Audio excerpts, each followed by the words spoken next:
ሳንቾታ ቤታይ እንዴ በጣም ነገርኞች ናቸው። ለማንም ይላክ ማንም ኖርማል ነው። ወጣችን እኔን አራግፋ ማለት ነው። 2-3 ናቸው ትንንሽ ልጆች አከርታይ ይሰራሉ ለአንድ መኪና ካምፓኒ ማለት ነው። አዶናይ የጻፈላት ብዙ ነገር አለ። ባለጌ ነው። እናቴ ትሙት በጣም ባለጌ። አዶናይ ይመለከተዋል፣ በደንብ ይመለከተዋል። ምክንያቱም የልጆች ትምህርት ቤት ከፍል እየሞከርኩኝ ነው። ለአንዲት ሴት 2 የተለያዩ የሽምግልና ቡድኖች በተመሳሳይ ቀን የወላጆቿ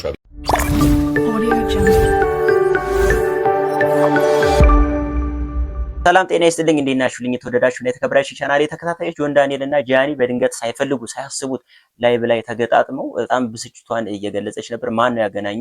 እርስ በርስ ከሌ ነው እየተባባሉ ንትርክ ተፈጥሯል ማለት ነው። ምን አጣላቸው? እነሱም ግን ምን አጣላቸው? እሷም የራሷን እሱም የራሱ ላይ እየኖረ የሆነ ታይም ከእስር ቤት ሲወጣ እንኳን ተፈታ አይነት ነገር ያለችው መስሎኝ ነበር። ግን ከዛ በኋላ ምን ተፈጥሮ ብሎክም የተደራረጉት ለምንድን ነው የሚለው ጉዳይ የብዙዎች ጥያቄ ሆኗል ማለት ነው። ምንድነው የሚለውን አብረን ያለ አዶናይ ቅሬታ በጣም ትልቅ ቅሬታ ቀርቦበታል። ምንድነው የሚለውንም የሱንም እናያለን። ያሲኖ በሁለት ጎራ ከፍሏል። ያሲኖ የሰራው ቪዲዮ እንዴት ነው ምንድነው ለሁለት የከፈለው ነገር ብዙዎችን ያወዛገበ ያለው ምንድነው የሚለውን አብረን እናያለን ማለት ነው። ሰብስክራይብ ያላረጋችሁ ሰብስክራይብ አድርጉ፣ ላይክ እና ሼር ያደረጋችሁ ጀምሩ። ቪዲዮዎችን እናያለን። እናንተም የምታውቁትን ሐሳብ አስተያየቶቻችሁን ስጡ ማለት ነው ኮሜንት ሴክሽን ላይ።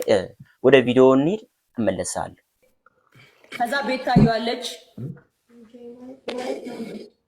ቤታዮ እዚህ ጋር ነው ችግሩ። ቺርስ እኔና እየጠጣሽ ሁለቱም ሲተያዩ ደነገጡ ማለት ነው። አንተ ሰላም ቤታ ግን እናቴ ትሙትን ሰላም እናቴ ትሙት ጆን ዳንኤል ባንበሳ እንቾታ ቤታይ እንዴ አፈልጊ ማሚዬ ወንድሜ እንዴት ነኝ ያባል አንተ ሽንኩርት እናንተን እኮ በጣም ጃኒ ጠፋች ደንግጣ። ጆን ዳንኤል ማን ነው የሚሽከረከረው? ከማን ጋር የመጣው? ማሚ ማርያም ሰው ይሽከረከራል። ማሚ ማን ነው አጠገብ ያለው? ጃኒ ናታ እኮ ለምን ነው የማትታየን? አትታይም እንዴ? እኔ ጋር ማርያምን አትታይም። እኔ ጋር ቆይ እስኪ ጋይስ ጃኒ ትታያቸዋለች። እየተሽከረከረኝ ነው። ኮሜንታተሩ ራሷ ናት ቤታዮ ናት የሳበቻት እያለ ነው። ጃኒ ምን ሆነሽ? ጃኒ ማርያምን አትታይም። ጋር ወይ አትታይም።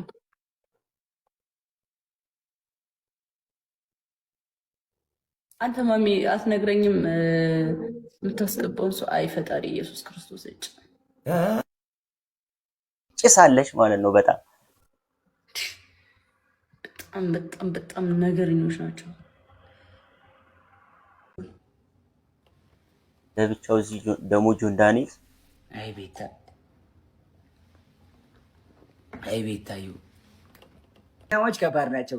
አንድ ደግሞ አለ ላይቭ ማይገባ ምናምን ሌቨል 46 አለ ደግሞ እሱ ገባ። መልሰው ሲገናኙ ማለት ነው። አም ፕሌይንግ ፎር ላዮን አልኩኝ እኔ ብቻ ስል ከዛ በኋላ ዋትስአፕ ላይ ቴክስት ገባ ላዮን አለኝ። ማሚ እየላከ ነው። ለምን እንደዛ አለች? ማሚ ወንድሙ ተመልሶ በቃ ላከልሽ ላንቺ ማን ነው? አንተ ነው የላክላት? ማሚ ነው የላከች? እኔ ማን እንደላከልኝ አላውቅም። ብቻ ስትልኩልኝ አባቴ ሞት ተቀበልኩኝ። ማርያምን ዝም ብዬ ነው የተቀበልኩ፣ ግን ማን እንዳለ አላየሁም።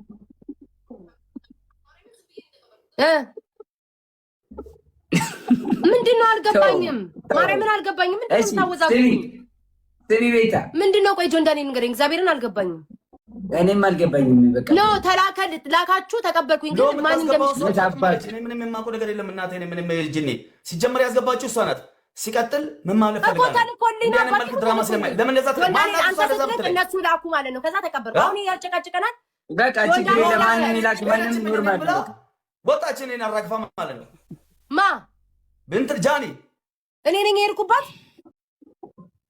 ዋት ኧረ እኔ ማንም የገባ አይታየኝም ስል ኮመንት ላይ ነው ጃኒ ናት የገባችሁ ሲሉኝ ጃኒ ናት አትታይም አልኳቸው።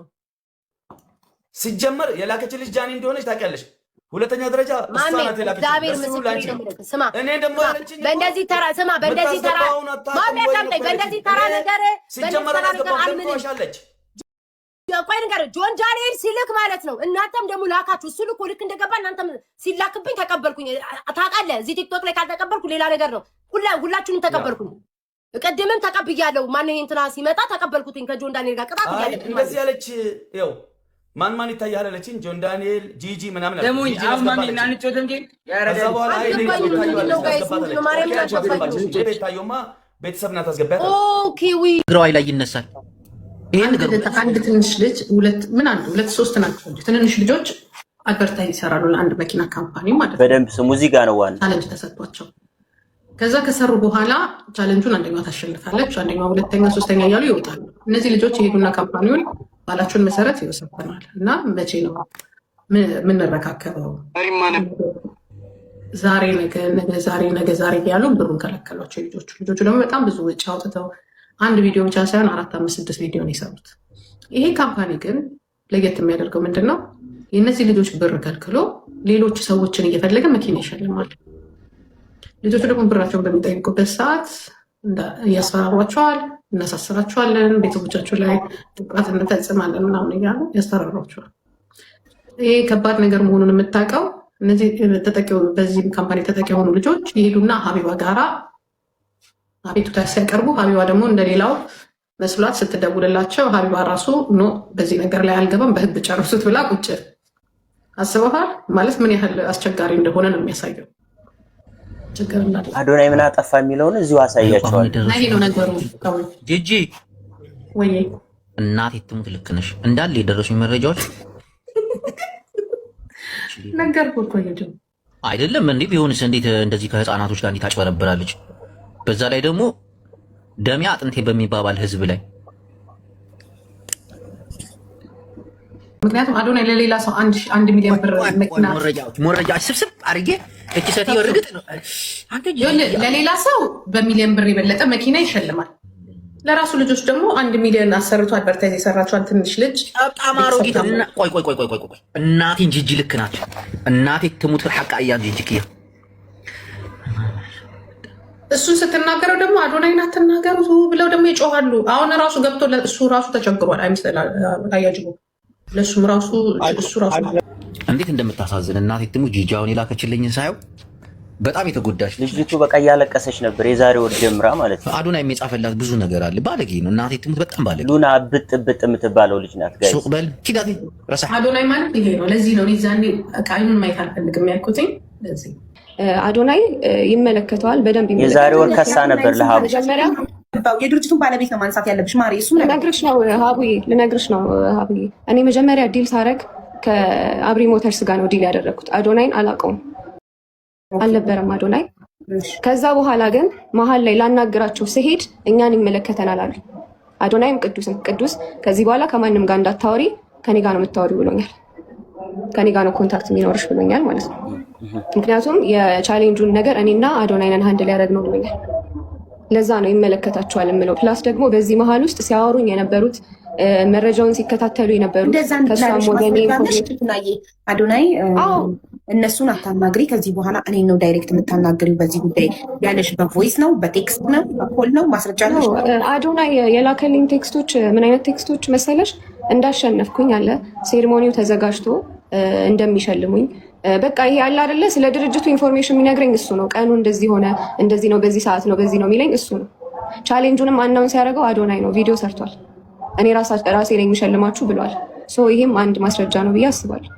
እንግዲህ እንዳያችሁት ጉዳዩን ከአዶናይ ጋር ምንድን ነው ያገናኘው፣ ቅሬታ የቀረበበት ምንድን ነው ለሚለው ነገር በገባይ ልክ ለማስረዳት ያክል የሆነ ካምፓኒ አለ መኪና የሚሸልም አርቲስቶችን ምናምን እንዳየነው ከሆነ ማለት ቻሌንጅ ያወጣና ሉና የምትባለው ልጅ ወይንም እብጥ በመባል የምናውቃት ልጅ እሷ ልጅ ቻሌንጁን በብቃት አሸንፍና ማሸነፏም ይፋ ተደርጎ አሸንፈሻል ተብሎ ከተረጋገጠ በኋላ ገንዘቧን አልተከፈለችም። ይሄ የሆነው ከወር በፊት ነው ማለት ነው። ገንዘቡ አልተከፈላትም። አዶናይ ምንድን ያገናኘው እዛ ኮንታክት ስታደርግ የነበረው ስለ እያንዳንዱ መረጃ ሲሰጣት የነበረው እያንዳንዱን ነገር እሱና የሆነ ማኔጀሩ ልጆች ነበሩ። ስለዚህ ይሄ ማሸነፏ ሲታወቅ እንዲከፈላት እነሱ ማድረግ ነበረባቸው ነው። ምክንያቱም የሆነ ነገር እየተደረገ አርቲስቶች ምናምን እያሉት እንዳለው ከሆነ እየተከፈላቸው መኪና እየተሸለሙ ያሉ፣ እሷ ግን ሰርታበት የላቧን ውጤት መከፈል አልተቻላትም። ይሄን ነገር ማድረግ ነበረባቸው። እነ ጂጂ ኪያም እና አያጅቦም በብስጭት እንደዛ ሲናገር የነበሩት በዚህ ምክንያት ነው እምለው ማለት ነው። ሞዳችሁ ቤተሰቦች እናንተም የታያችሁን የምታውቁትን ነገር እንዲሁ ኮሜንት ሴክሽን ላይ አስቀምጡልኝ ማለት ነው የምወዳችሁ ቤተሰቦች። በሌላ ጉዳይ ያሲኑ በሁለት ጎራ የከፈለው የሰራው ቪዲዮ ምንድን ነው ምን እና ምን ተብሎ ነው በሁለት ጎራ የተከፈለው የሚለውን ነገር ደግሞ የሱን ቪዲዮ ካየን በኋላ እንመለስበታለን። ወደ ቪዲዮ እንሂድ። ሄሎ ማን ቤት ኪራይ ባለቤት አልነገረችም? በጣም ብዙ ውዝግብ ክርክር የፈጠረው ጉዳይ ነው። እዩና የተባለውን ነገር ነግራችኋል። እየሞከርኩ ነው ትላለህ። እየሞከርኩኝ ነው ያንተን የቤት ኪራይ ልከፍል እየሞከርኩኝ ነው። የልጆች ትምህርት ቤት የልጆች ትምህርት ቤት ልከፍል እየሞከርኩኝ ነው። የሚበሉት አጥተው እየሞከርኩኝ ባለቤት ለማውጣት ሰው አይደለ እንዴ? ይኸው ተመልከት። ይሄ የልጆች ጌም የሚጫወቱበት ልሸጥ እየሞከርኩኝ ነው። አስብ እንጂ ሁሉም ሰው እየሞከረ ነው በዚህ ሰዓት። እጁን አጣጥፎ የተቀመጠ ሰው አለ እንዴ?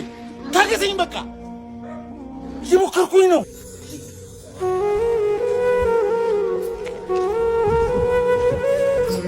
እንግዲህ እንዳያችሁት የያሲኖ ጉዳይ ምንድነው? የያሲኖ ቪዲዮ በጣም የብዙዎቻችን ልብ የነካ ነው። ሁላችንም እየታገልኩ ነው በልተን ለማደር የሚያስፈልገንን ነገር አሟልተን ሰርቫይቭ ለማድረግ እንኳን ቤተሰብ ሙሉ እያስተዳደረ ያለ ሰው ይቅርና ኢቭን ወጣቱም ሰርቫይቭ ለማድረግ በጣም መከራውን እያየበት ባለ ሰዓት ሁሉን ነገር ለማድረግ እየታገለ እየሞከረ ነው ያለው እና ይሄ የብዙዎቻችንን ልብ የነካ ጉዳይ ሆኗል። በሌላኛው ወገን ደግሞ አከራዮችስ መከፈል የለባቸውም ወይ? ገንዘባቸውን ቤተሰብ እያስተዳደሩ አይደለም ወይ? እነሱስ ቢሆን ትልቅ ፈተና ውስጥ አይደለም ወይ ያሉት? እንዴ ገንዘብ አይከፈላቸው ነው ወይ የምትሉት የሚል ቅሬታ ተነስቷል ማለት ነው። ቤተሰቦች ግን ምን ይመስላችኋል? ቤተሰብ ይሄ ልጅ እያስተላለፈ ያለው መልእክት ምንድነው? ህይወት በጣም እንደከበደን በቃ ብዙ ቻሌንጅን ለመወጣት በጣም እየሞከርን እንዳለን ለማስረዳት ነው እንጂ ገንዘብ አይከፈል የሚል መልእክት ያስተላለፈ አይመስለኝም። እውነት ነው። እነሱም ቢሆን አከራይተው ቤታቸውን መራቸውን አከራይተው ቤተሰብ እያስተዳደሩ ልጆቻቸውን እያስተማሩ ነው ያሉት እኮ ትክክል ነው። ግን ከዛ በበለጠ ሁኔታ ግን ይሄ በቃ ሁሉን ነገር የቤት ኪራይ፣ የምግብ እያንዳንዱን ነገር ለመወጣት እየታገለ ያለ ማህበረሰብ አለ ነው ብዬ ነው የማስበው። እናንተም የታያችሁን ነገር ኮሜንት ሴክሽን ላይ አስቀምጡልኝ ማለት ነው። እምወዳችሁ ወደ ቀጣይ አያሰማ የለም። ለአንዲት ሴት ሁለት የተለያዩ የሽምግልና ቡድኖች በተመሳሳይ ቀን የወላጆቿ ቤት ተገኙ። ክስተቱ የተጀመረው ጠዋት ላይ ሲሆን የመጀመሪያው የሽምግልና ቡድን ወደ ወላጆች ቤት ተገኝተው ጥያቄያቸውን አቅርበዋል። ወላጆችም በጥያቄው ተስማምተው ልጃችንን ሰጥተናል በማለት ቡራኪያቸውን ሰጥተዋል። እንደ ባህሉና እንደ ስርዓቱ ቤተሰብና ሽማግሌዎች በደስታ ወደ ምግብ ገበታ ቀርበው የምስራች እየተባባሉ ባሉበት ወቅት ነበር ሌላ ያልተጠበቀ ድምፅ የተሰማው። የመጀመሪያው ቡድን ገበታ ላይ እንዳለ ሁለተኛው የሽምግልና ቡድን በደጅ መቆማቸው ተሰማ። እነዚህም ሽማግሌዎች የመጡት ለዚህች ሴት ልጅ የጋብቻ ጥያቄ መሆኑ ሲታወቅ በስፍራው የነበረው ድባብ በአንድ ጊዜ ወደ ግርግር ተቀይሯል። ወላጆችም ሆኑ ታዳሚዎች ለአንድ ልጅ እንዴት ሁለት ሽምግልና በአንድ ቀን ይመጣል የጨረሰችው ሲሆን ቀድመው እሺ የተባሉት ሽማግሌዎች እና አዲስ የመጡት ቡድኖች መካከልም መጠነኛ አለመግባባት ተፈጥሯል። ጉዳዩን የታዘቡ ሰዎች እንደሚሉት ታዲያ ክስተቱ በታሪክ የማይታይና እጅግ አነጋጋሪ እንደሆነ ተናግረዋል። አንዳንዶች ልጅቷ ለሁለቱም ወገኖች ፈቃድ ሰጥታ ይሆን የሚል ጥያቄ ሲያነሱ፣ ሌሎች ደግሞ ይህ የአጋጣሚዎች ሁሉ አጋጣሚ ነው በማለት አስተያየታቸውን እየሰጡ ይገኛሉ።